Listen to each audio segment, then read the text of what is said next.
Back-to-back Victory Monday, Lions fans. Let's do a Monday edition of Locked On Lions. You are Locked On Lions, your daily Detroit Lions podcast. Part of the Locked On Podcast Network, your team every day.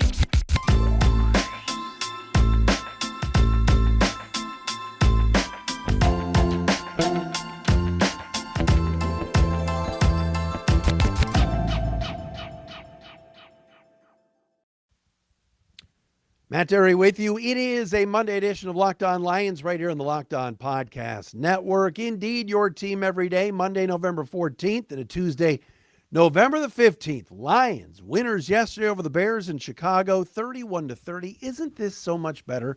Isn't this more fun?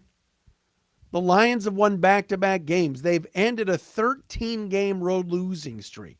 They're going to go for a real-life winning streak Sunday in New York against the Giants. Vegas only has the Giants, who are 7-2, and at home at the Meadowlands at MetLife as 3.5-point favorites over your lowly Lions, who all of a sudden are like fighting for second place in the NFC North. But it's great to have you with us. Thanks for making us your first listen each and every day here on Locked On Lions. More of a recap from yesterday, some more emotional things from me.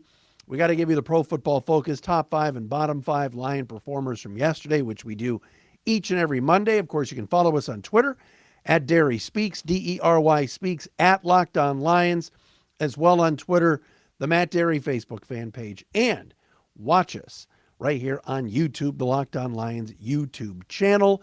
We are brought to you today by our friends at PrizePicks. As always, PrizePicks, daily fantasy made easy. Pick 2 to 5 players. You can do this tonight for the Commanders-Eagles game. And if they score more or less than their PrizePicks projection, you can win up to 10 times your money on your entry. First-time users can receive a 100% instant deposit match up to $100 with promo code LOCKEDON. That's prizepicks.com, promo code LOCKEDON. All right, so Dan Campbell met with the media this morning, and the Lions are back home, and here they are, sitting at 3-6. I told you the last thing we needed was this organization to be at 1-7 and just down, and the season being over, and in this bad NFC, and really in this mediocre NFL.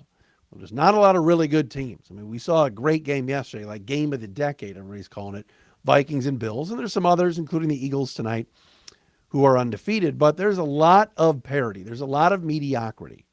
And if there's anybody, whether it's your neighbor, whether it's your buddy at work, whomever, anybody kind of downplaying this win yesterday, tell them to kick rocks. Yes, it's the Bears. All right, they're no good. But to go on the road and win in this league with a young team, with a team that sometimes we scratch our head at the quarterback play, sometimes we scratch our heads at the coach. And look, I think in the NFL now we're seeing this. You got to have a coach and you have to have a quarterback. All right, the Colts have had their struggles all year. They fired their coach and they brought their quarterback back in Matt Ryan, but even he hasn't played very well this year. The Bears seem to have it semi-turned around and on a decent path, all right, because they believe they have their quarterback now and they have their coach, all right? Just recently, they had Andy Dalton and Matt Nagy, all right? Now the Saints don't have a coach and don't have a quarterback, and they stink. The Panthers don't have a coach, don't have a quarterback. They stink, all right? The Cardinals don't have a coach, and their quarterback isn't that good, all right? Has the game passed Mike Tomlin by in Pittsburgh? There's some people that believe so. And you know what doesn't help him? Doesn't have a quarterback. Not yet, at least. So yesterday, down the stretch, when the Lions needed it most, their quarterback did deliver. Not saying that Jared Goff is the end-all, be-all, and no, I didn't click on the Carlos Monarez piece today at Freep.com that claimed that the Lions must dump Jared Goff and get somebody like Justin Fields. Justin Fields loses every week. Every week. But yet people like Dan Orlovsky are on ESPN touting him as an MVP candidate. What, because he can run? Because it's backyard football? What did Nathan Litke, our good buddy Nathan, who's been going through a lot lately, just recently lost a buddy who committed suicide, and we're thinking about Nathan and Brandon and the whole Litke family there. Top shelf people and big listeners of the show. What did Nathan call it? He called it freelance football. That's what the Bears are. Ooh, Justin Fields, he gonna get the MVP. Are you kidding? They lose every week. He can't deliver a big throw in crunch time. What happened on the last drive? You know, Justin Fields completed one pass in the fourth quarter yesterday against the Lions defense and future head coach Aaron Glenn. Come on, MVP. He's a dynamic runner. He's got great speed. He was a terrific college quarterback. But you're not selling me on him yet as an NFL quarterback that's going to deliver a football. Oh, but hey, hike, let's run. This backyard stuff is eventually going to get figured out. But still, to go back to my original point, that's a good win yesterday. This team now is sitting at 3-6. They got a chance to go to New York this weekend. The Giants are playing great. They hand the ball to Saquon Barkley on every play. All right. The Lions should know what's coming. The guy ran 35 times yesterday against Houston. All right. That's not a world-beating Giants team. Brian Daboll is probably coach of the year. He's done a great job. The players love him. They're physical. They're 7-2 in a pretty darn good division, by the way. All right. Really good division. Washington's not bad. Dallas, very good. Should have won yesterday. We know about the Eagles, and the Giants are 7-2. But the Lions just won back-to-back division games. It's cool. It's fun. Let's see what next week brings and if this team can continue to play pretty well.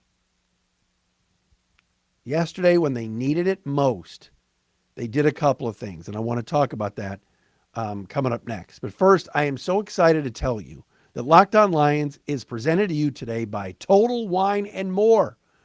I love Total Wine. I'm so excited they're with us. This holiday, find what you love at Total Wine and More. With so many great bottles to choose from, it's easy to find a new single-barrel bourbon or the perfect gifts for everyone on your list with some help from a friendly guy. They got so many bourbons there. I love Total Wine. All with the confidence of knowing you found something special for the lowest price.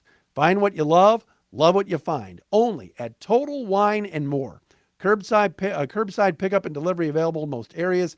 Visit TotalWine.com to learn more. Spirits not sold in Virginia and North Carolina. Drink responsibly. Be 21. All right, so rarely do we talk about this, but we have to do it. The Lions did something yesterday that they rarely do. They don't ever usually do. They've had so many problems doing, whether it was Matt Patricia, coach of the team, or Dan Campbell. And the team's only won 6 games in 2 years. By the way, they have matched their win total from last year with yesterday's win over the Bears. The Lions yesterday got a defensive stop on their last defensive possession. All right. The Lions scored with 2:21 left when Jamal Williams put the touchdown in. The Money Badger, Michael Badgley, shout out Brad Holmes. You finally found a kicker. And the Lions went up 33-30. And we were all thinking the same thing, right? They've left Hall of Fields too much time. He can come right down the field. Santos will kick a field goal, and the Lions will heartbreakingly lose again. All right? But the Lions did something yesterday that they barely, rarely, whatever, ever do. They got to stop. They got a 3rd down stop on the Hutchinson sack. They got a 4th down stop on the Julian Okwara sack. I don't know if anybody heard the Dan Miller call. Get him down, get him down. Oh, my God. It was like insanity. But they got to stop. And yes, the defense needs work. Yes, they gave up 30 points. Yes, they allowed Fields to run wild. They came out of the locker room again in the 3rd quarter and gave up 2 quick touchdowns. And it was 24-10. All right, they left Cole Kmet wide open. Kirby Joseph, and we'll go over the PFF grades in a second, had a miserable game yesterday. They didn't get enough pressure throughout the game on Fields. Right? It was better, but still not great. But they got the stop. It's a confidence builder for these young kids, whether it's Joseph, whether it's Julian Okwara, Hutchinson, Pascal, Barnes, Okuda. The list goes on and on. There's a lot of young guys on that defense. So that was huge. The other thing the Lions did, which again, we've watched Lions football. I've been here since 1996 working in this market. The Lions got a first down on the ground, ran the clock out, and iced the game. I didn't talk about this yesterday at all on the postcast, but Jamal Williams icing the game is huge. What a statement that is to go on the road when you think, they're going to run 3 times. The Bears will call some timeouts. Jack Fox left a punt, and that'll still give the Bears some time. Or, in that instance, the Lions were in field goal range. What if Badgley would have missed? What if there would have been a bad snap? All those things at the end of the game. The Lions ran the clock out. They ran 3 plays, including the third down run by Williams. They took a knee, and they waved goodbye. Just awesome. That's something Lion teams in our history, in our lifetime, have not done. That tells you something about this offensive line. It tells you about the coaching staff, and they deserve credit for yesterday. By the way, I just mentioned this. Jamal Williams is the one who ran the clock out. What's going on with DeAndre Swift? This is the biggest mystery of all time. 1 minute, you throw him the football in the flat, and he gains you a big yardage. 1 minute, he runs in a 9-yard sweep for a touchdown to cut it to 24-17. You go, all right, DeAndre Swift time. Good to see. And then he's not on the field ever. Like 10 snaps. Hold on. He played, I have this. DeAndre Swift yesterday played 19 snaps, 19 offensive snaps. Jamal Williams played 25. Justin Jackson played 17. Weird. Is he healthy? Is he not healthy? Does he not want to do it? Is he not as dedicated? Deuce Staley seems like every week makes a little bit of a snide comment or a little jab at DeAndre Swift and his toughness. I think you got to ask some questions. And after you've won 2 games, and I like the fact that they do combine all of those backs and they play them all. Heck, if Craig Reynolds, come on, Craig, was healthy yesterday, he would have played too. So they are sharing the load. But DeAndre Swift playing less than 20 snaps against those bad Bears linebackers is a bit of a head scratcher for sure. But hey, they won the football game, but they're going to need him eventually here. In the next 2 weeks, 2 very good teams, at least statistically and win-loss. Giants, Bills. Boy, the Bills, what a gag job that was yesterday. Wow, that was crazy. But it was Jamal Williams that iced the game, and that was fun. It was. The Lions going on the road and winning back-to-back division games. They are now 2-1 in the division. And they should have beaten the Vikings. I know Minnesota's riding high. They're like 9-1 or whatever they are, but they win every game by 6 points, 7 points. I think 8 of their 9 wins, or their last 8 wins, I believe, are all one-score games. Crazy. But a little momentum. This has been nice. Let's see if they can keep it up Sunday in New York or in New Jersey against the Giants. Locked On Lions brought to you today by PrizePicks tonight. Who wants to play a little daily fantasy and do it for fun?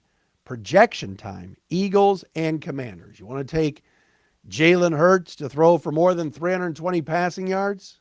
You want to take Miles Sanders to run for less than 85? Whatever it is, you could do it at prizepicks.com. Daily fantasy, player projections, it's fun, all right? It's easy. You pick 2 to 5 players, and if they score more or less than their PrizePicks projection, you can win up to 10 times your money on any entry.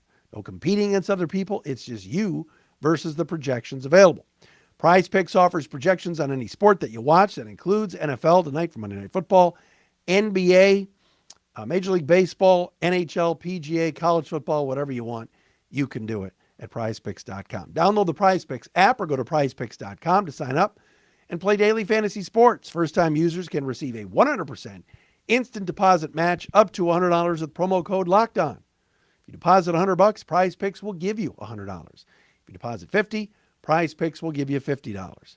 Don't forget to enter promo code LOCKEDON at sign up for an instant deposit match up to $100.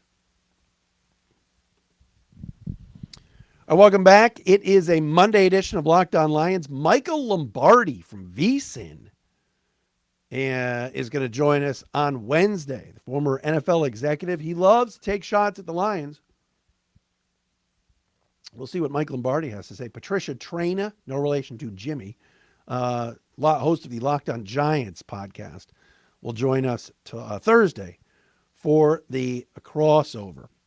All right, let's go to Pro Football Focus, our friends at PFF.com, our usual staple, the Monday top 5 and bottom 5 according to PFF. Highest graded Lion player yesterday was on offense. Amon-Ra St. Brown, an 88.8 grade. Wow, awesome.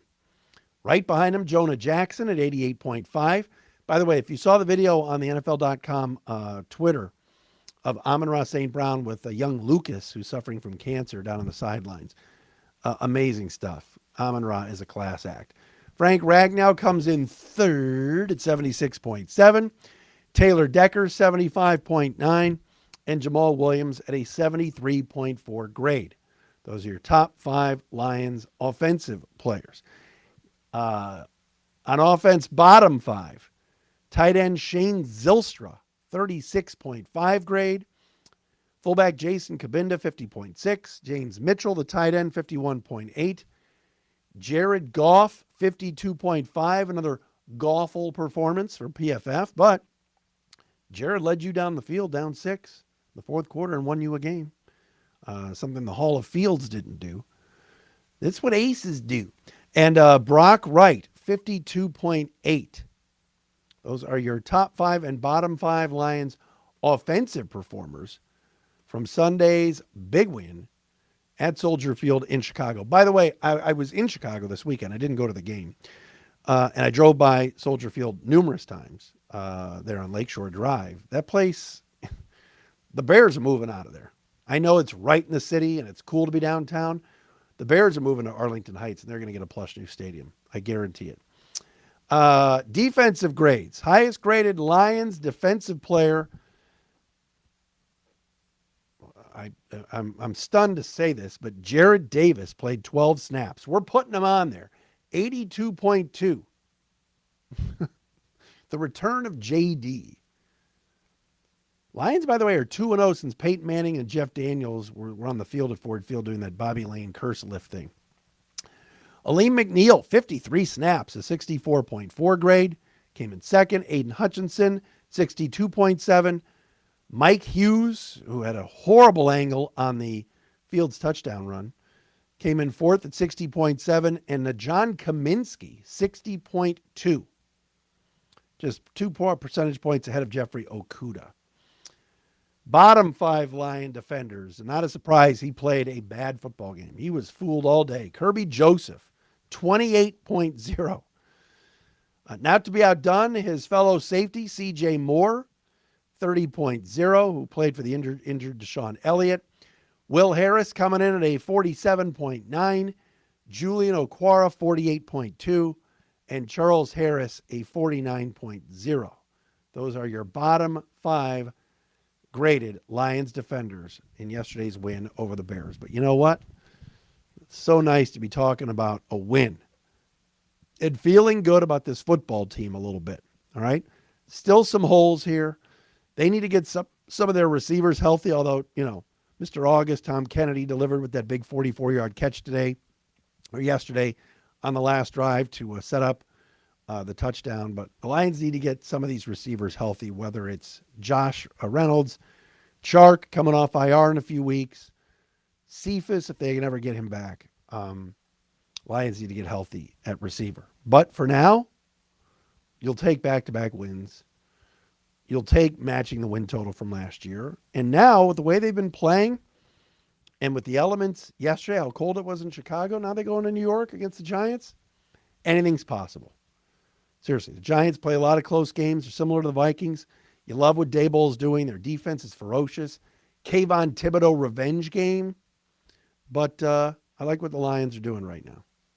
And I love the way some of these young guys are playing. Aiden Hutchinson, Campbell was asked about him today. He's so instinctive. He is instinctive.